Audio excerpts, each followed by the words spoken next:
तर आपली गाडी पडली होती बंद.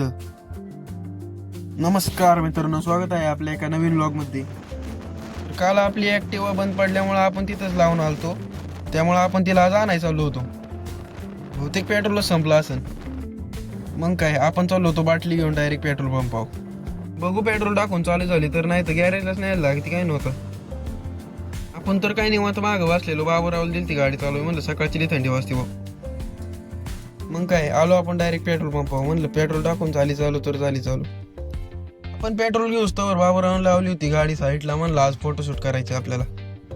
मग काय, थोडंफार फोटो काढून आपण चाललो पेट्रोल घेऊन डायरेक्ट गाडीकडं. गाडीचं काय पेट्रोल टाकले लगेच चालू झालती. म्हणलं बरं झालं हो. मग काय, गाडी घेऊन चाललो डायरेक्ट आपण घरी. म्हणलं आता 100चं टाकलेलं काही पुरायचं नाही, म्हणून गाडी घेऊन चाललो डायरेक्ट पेट्रोल पंपावर.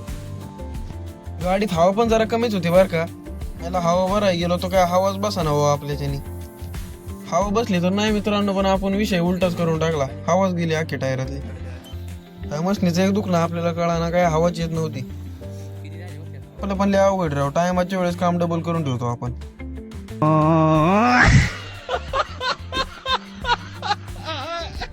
मग काय, आपल्या बाबूरावने डोकं चालून त्याला काहीतरी सेट केलं.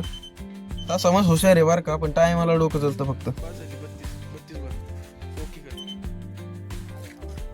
फायनली मशीन सेट करून हवा आली हो. मग काय, पटकन टायरात हवा भरून घेतली. 100चं काय नाही होणार म्हणून अजून 200चं पेट्रोल टाकून घेतलं. मित्रांनो, गाडी घरी लावून आपल्याला जायचं होतं कॉलेजला, त्यामुळे आजच्यासाठी एवढंच. भेटू नेक्स्ट ब्लॉग मध्ये. तोपर्यंत बाय बाय.